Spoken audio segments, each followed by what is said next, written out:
नमस्कार विद्यार्थी मित्रांनो, आपल्या सर्वांचं स्वागत आहे ज्ञानमुद्रा अकॅडमीच्या एज्युकेशनल यूट्यूब प्लॅटफॉर्ममध्ये.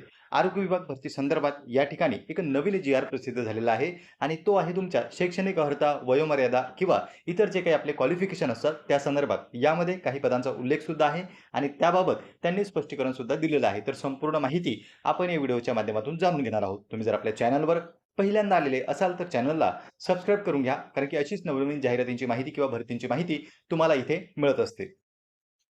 त्यापूर्वी पहा विद्यार्थी मित्रांनो, ज्या विद्यार्थ्यांना एखादं पुस्तक घ्यायचं असेल आरोग्य भरतीचं, तर स्मार्ट स्टडी पब्लिकेशनचं बुक आता महाराष्ट्रात सर्वत्र उपलब्ध झालेलं आहे. यामध्ये नवीन पॅटर्ननुसार आरोग्य विभाग भरती प्रश्नपत्रिका संचांचा समावेश आहे. टोटल 16,000पेक्षा जास्त प्रश्न या पुस्तकामध्ये तुम्हाला मिळून जातील. तर जवळच्या कोणत्याही बुक स्टॉलवर जाऊन स्मार्ट स्टडी पब्लिकेशनचं हे बुक तुम्ही खरेदी करू शकता.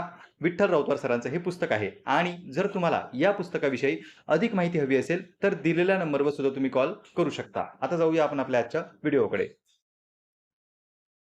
तर पहा विद्यार्थी मित्रांनो, थेट आता आपण या ठिकाणी महाराष्ट्र शासन राजपत्र यावर आलेलो आहोत. यामध्ये त्यांनी दुरुस्ती केलेली आहे.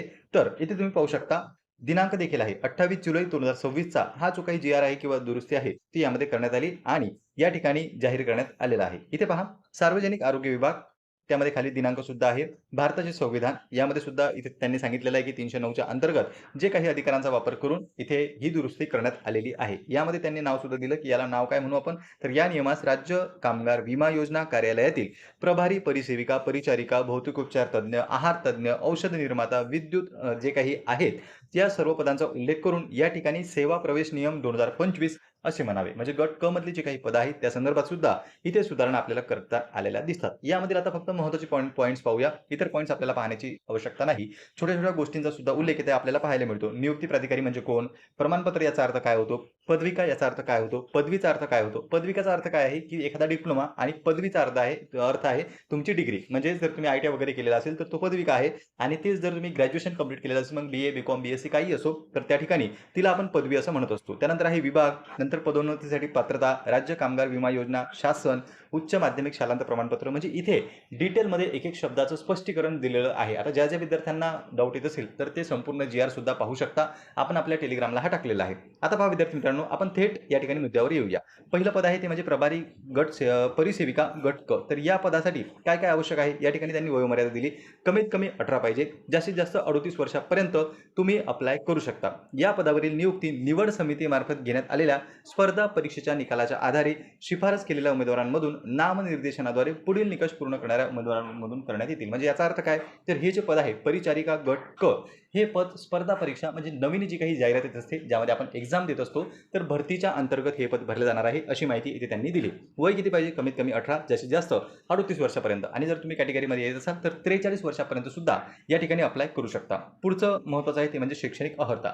शैक्षणिक अर्हता काय पाहिजे? तर उमेदवाराने संविधानिक विद्यापीठाची विज्ञान शाखेतील, कॉमनमध्ये नर्सिंग सुद्धा आहे, पदवी धारण केलेली असावी आणि महाराष्ट्र परिचारिका अधिनियम 1966 च्या अंतर्गत तुमची नोंदणी केलेली असावी. म्हणजे काय पाहिजे आपल्याला? नर्सिंग पाहिजे. काय पाहिजे नर्सिंगमध्ये? विद्यापीठाची पदवी, या ठिकाणी पदवी सांगितलेलं आहे आणि त्यासोबतच नोंदणी सुद्धा केलेली असावी. दुसरं म्हणजे काय, तर उमेदवार विज्ञान शाखेतील उच्च माध्यमिक शालांत प्रमाणपत्र परीक्षा उत्तीर्ण असावा आणि संविधानिक विद्यापीठाची सामान्य परिचारिका व प्रसूतीशास्त्र विषयातील, या ठिकाणी JNM स्पष्टीकरण सुद्धा दिलेलं आहे. आपण त्यांना शॉर्टकटमध्ये ANM JNM म्हणत असतो. तर JNM विषयातील पदविका धारण केलेली असावी आणि महाराष्ट्र परिचारिका अधिनियम यामध्ये नोंदणी केलेली असावी.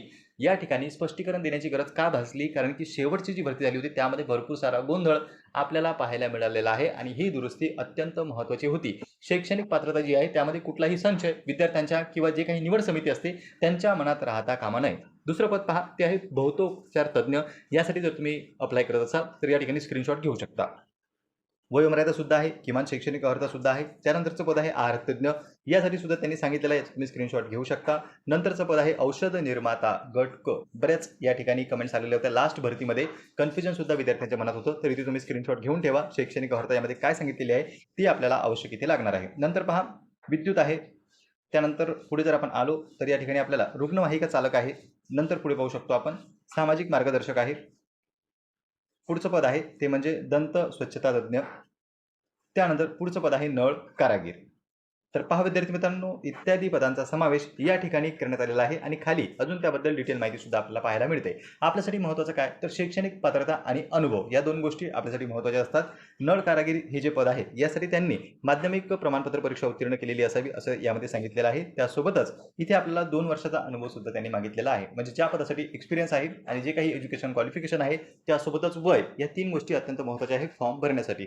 इथे आपल्याला स्पष्टीकरण आलेलं दिसतं किंवा जी काही सुधारणा करण्यात आलेली आहे अर्हतेमध्ये, त्यानुसार हे मात्र निश्चित होतं की लवकरच आरोग्य विभागाची भरती आपल्याला दिसू शकते आणि त्या संदर्भात हालचाली सुरू आहेत. यावर पण ऑलरेडी व्हिडिओ बनवला की जवळपास आता आरोग्य विभागाची भरती जी काही आहे ती अंतिम टप्प्यात आलेली आहे आणि कधीही शासन या ठिकाणी जाहिरात काढू शकते. त्यांनी सर्व विभागाचा या ठिकाणी जो काही आकडेवारी आहे म्हणजे जी मंजूर पदे आहेत, त्यानंतर जी काही सध्याची भरलेली पदे आहे आणि रिक्त पदे आहे यांची तंतोतंत आकडेवारी 29 जुलैलाच मागवण्यात आलेली होती आणि त्या दृष्टिकोनातून नक्कीच आपल्याला याची जाहिरात दिसू शकते. तुम्हाला याबद्दल काय वाटतंय कमेंट बॉक्समध्ये कमेंट करा. तुम्ही कोणत्या पदाची तयारी करताय तेही तुम्ही कमेंट बॉक्समध्ये कमेंट करून सांगू शकता. पुन्हा भेटूया आपण अशाच एका माहितीपूर्ण व्हिडिओमध्ये. नमस्कार. नमस्कार विद्यार्थी मित्रांनो, आपल्या सर्वांचं स्वागत आहे ज्ञानमुद्रा अकॅडमीच्या एज्युकेशनल यूट्यूब प्लॅटफॉर्ममध्ये.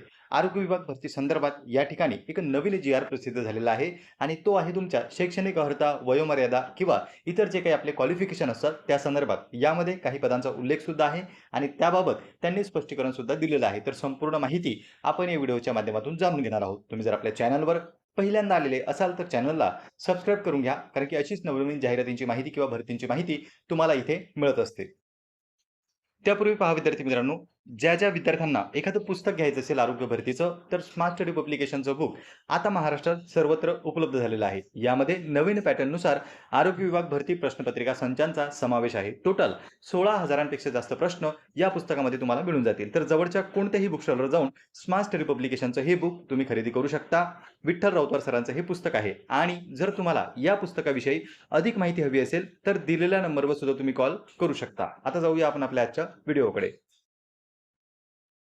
तर पहा विद्यार्थी मित्रांनो, थेट आता आपण या ठिकाणी महाराष्ट्र शासन राजपत्र यावर आलेलो आहोत. यामध्ये त्यांनी दुरुस्ती केलेली आहे. तर इथे तुम्ही पाहू शकता दिनांक देखील आहे 28 जुलै 2026चा हा जो काही जी-आर आहे किंवा दुरुस्ती आहे ती यामध्ये करण्यात आली आणि या ठिकाणी जाहीर करण्यात आलेला आहे. इथे पहा सार्वजनिक आरोग्य विभाग, त्यामध्ये खाली दिनांक सुद्धा आहे. भारताचे संविधान यामध्ये सुद्धा इथे त्यांनी सांगितलेलं आहे की 309च्या अंतर्गत जे काही अधिकारांचा वापर करून इथे ही दुरुस्ती करण्यात आलेली आहे. यामध्ये त्यांनी नाव सुद्धा दिलं की याला नाव काय म्हणू आपण, तर या नियमास राज्य कामगार विमा योजना कार्यालयातील प्रभारी परिसेविका, परिचारिका, भौतिक उपचार तज्ञ, आहार तज्ञ, औषध निर्माता, विद्युत जे काही आहेत या सर्व पदांचा उल्लेख करून या ठिकाणी सेवा प्रवेश नियम 2025 असे म्हणावे. म्हणजे गट क मधली जी काही पदं आहेत त्या संदर्भात सुद्धा इथे सुधारणा आपल्याला करता आलेल्या दिसतात. यामध्ये आता फक्त महत्त्वाचे पॉइंट्स पाहूया. इतर पॉइंट्स आपल्याला पाहण्याची आवश्यकता नाही. छोट्या-छोट्या गोष्टींचा सुद्धा उल्लेख इथे आपल्याला पाहायला मिळतो. नियुक्ती प्राधिकारी म्हणजे कोण? प्रमाणपत्र याचा अर्थ काय होतो? पदविका याचा अर्थ काय होतो? पदवीचा अर्थ काय होतो? पदविकाचा अर्थ काय आहे की एखादा डिप्लोमा आणि पदवीचा अर्थ आहे तुमची डिग्री. म्हणजे जर तुम्ही आय-टी-आय वगैरे केलेला असेल तर तो पदविका आहे आणि तेच जर तुम्ही ग्रॅज्युएशन कंप्लीट केलेलं असेल मग बी-ए, बी-कॉम, बी-एस-सी काही असो तर त्या ठिकाणी तिला आपण पदवी असं म्हणत असतो. त्यानंतर आहे विभाग, नंतर पदोन्नतीसाठी पात्रता, राज्य कामगार विमा योजना, शासन, उच्च माध्यमिक शालांत प्रमाणपत्र. म्हणजे इथे डिटेलमध्ये एक शब्दाचं स्पष्टीकरण दिलेलं आहे. आता ज्या विद्यार्थ्यांना डाऊट येत असेल तर ते संपूर्ण जी-आर सुद्धा पाहू शकता. आपण आपल्या टेलिग्रामला हा टाकलेला आहे. आता पहा विद्यार्थी मित्रांनो, आपण थेट या ठिकाणी मुद्द्यावर येऊया. पहिलं पद आहे ते म्हणजे प्रभारी परिसेविका गट क. तर या पदासाठी काय काय आवश्यक आहे या ठिकाणी त्यांनी वयोमर्यादा दिली. कमीत कमी 18 पाहिजे, जास्तीत जास्त 38 वर्षापर्यंत तुम्ही अप्लाय करू शकता. या पदावरील नियुक्ती निवड समितीमार्फत घेण्यात आलेल्या स्पर्धा परीक्षेच्या निकालाच्या आधारे शिफारस केलेल्या उमेदवारांमधून नामनिर्देशनाद्वारे पुढील निकष पूर्ण करणाऱ्या उमेदवारांमधून करण्यात येतील. म्हणजे याचा अर्थ काय, तर हे जे पद आहे परिचारिका गट क हे पद स्पर्धा परीक्षा म्हणजे नवीन जी काही जाहिरात येत असते ज्यामध्ये आपण एक्झाम देत असतो तर भरतीच्या अंतर्गत हे पद भरले जाणार आहे अशी माहिती इथे त्यांनी दिली. वय किती पाहिजे, कमीत कमी 18, जास्तीत जास्त 38 वर्षापर्यंत आणि जर तुम्ही कॅटेगरीमध्ये येत असाल तर 43 वर्षापर्यंत सुद्धा या ठिकाणी अप्लाय करू शकता. पुढचं महत्त्वाचं आहे ते म्हणजे शैक्षणिक अर्हता. शैक्षणिक अर्हता काय पाहिजे, तर उमेदवाराने संविधानिक विद्यापीठाची विज्ञान शाखेतील कॉमनमध्ये नर्सिंग सुद्धा आहे पदवी धारण केलेली असावी आणि महाराष्ट्र परिचारिका अधिनियम 1966च्या अंतर्गत तुमची नोंदणी केलेली असावी. म्हणजे काय पाहिजे आपल्याला, नर्सिंग पाहिजे. काय पाहिजे नर्सिंगमध्ये, विद्यापीठाची पदवी, या ठिकाणी पदवी सांगितलेलं आहे आणि त्यासोबतच नोंदणी सुद्धा केलेली असावी. दुसरं म्हणजे काय, तर उमेदवार विज्ञान शाखेतील उच्च माध्यमिक शालांत प्रमाणपत्र परीक्षा उत्तीर्ण असावा आणि संविधानिक विद्यापीठाची सामान्य परिचारिका व प्रसूतीशास्त्र विषयातील या ठिकाणी JNM स्पष्टीकरण सुद्धा दिलेलं आहे. आपण त्यांना शॉर्टकटमध्ये ANM JNM म्हणत असतो. तर JNM विषयातील पदविका धारण केलेली असावी आणि महाराष्ट्र परिचारिका अधिनियम यामध्ये नोंदणी केलेली असावी. या ठिकाणी स्पष्टीकरण देण्याची गरज का भासली? कारण की शेवटची जी भरती झाली होती त्यामध्ये भरपूर सारा गोंधळ आपल्याला पाहायला मिळालेला आहे आणि ही दुरुस्ती अत्यंत महत्त्वाची होती. शैक्षणिक पात्रता जी आहे त्यामध्ये कुठलाही संशय विद्यार्थ्यांच्या किंवा जे काही निवड समिती असते त्यांच्या मनात राहता कामा नये. दुसरं पद पहा, ते आहे भौतोपचार तज्ज्ञ. यासाठी जर तुम्ही अप्लाय करत असाल तर या ठिकाणी स्क्रीनशॉट घेऊ शकता. वयोमर्यादा सुद्धा आहे, किमान शैक्षणिक अर्हता सुद्धा आहे. त्यानंतरचं पद आहे आहार तज्ज्ञ. यासाठी सुद्धा त्यांनी सांगितलेलं आहे, तुम्ही स्क्रीनशॉट घेऊ शकता. नंतरचं पद आहे औषध निर्माता गट क. बऱ्याच या ठिकाणी कमेंट्स आलेल्या होत्या लास्ट भरतीमध्ये. कन्फ्युजन सुद्धा विद्यार्थ्यांच्या मनात होतं, तर इथे तुम्ही स्क्रीनशॉट घेऊन ठेवा. शैक्षणिक अर्हता यामध्ये काय सांगितलेली आहे ती आपल्याला आवश्यक इथे लागणार आहे. नंतर पहा, विद्युत आहे. त्यानंतर पुढे जर आपण आलो तर या ठिकाणी आपल्याला रुग्णवाहिका चालक आहे. नंतर पुढे पाहू शकतो आपण सामाजिक मार्गदर्शक आहे. पुढचं पद आहे ते म्हणजे दंत स्वच्छता तज्ज्ञ. त्यानंतर पुढचं पद आहे नळ कारागीर. तर पहा विद्यार्थी मित्रांनो, इत्यादी पदांचा समावेश या ठिकाणी करण्यात आलेला आहे आणि खाली अजून त्याबद्दल डिटेल माहिती सुद्धा आपल्याला पाहायला मिळते. आपल्यासाठी महत्त्वाचं काय तर शैक्षणिक पात्रता आणि अनुभव या दोन गोष्टी आपल्यासाठी महत्त्वाच्या असतात.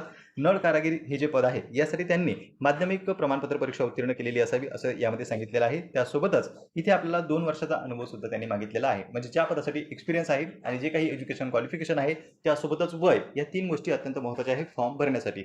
इथे आपल्याला स्पष्टीकरण आलेलं दिसतं किंवा जी काही सुधारणा करण्यात आलेली आहे अहर्तेमध्ये, त्यानुसार हे मात्र निश्चित होतं की लवकरच आरोग्य विभागाची भरती आपल्याला दिसू शकते आणि त्या संदर्भात हालचाली सुरू आहेत. यावर पण ऑलरेडी व्हिडिओ बनवला की जवळपास आता आरोग्य विभागाची भरती जी काही आहे ती अंतिम टप्प्यात आलेली आहे आणि कधीही शासन या ठिकाणी जाहिरात काढू शकते. त्यांनी सर्व विभागाचा या ठिकाणी जो काही आकडेवारी आहे म्हणजे जी मंजूर पदे आहेत, त्यानंतर जी काही सध्याची भरलेली पदे आहे आणि रिक्त पदे आहे यांची तंतोतंत आकडेवारी 29 जुलैलाच मागवण्यात आलेली होती आणि त्या दृष्टिकोनातून नक्कीच आपल्याला याची जाहिरात दिसू शकते. तुम्हाला याबद्दल काय वाटतंय कमेंट बॉक्समध्ये कमेंट करा. तुम्ही कोणत्या पदाची तयारी करताय हेही तुम्ही कमेंट बॉक्समध्ये कमेंट करून सांगू शकता. पुन्हा भेटूया आपण अशाच एका माहितीपूर्ण व्हिडिओमध्ये. नमस्कार.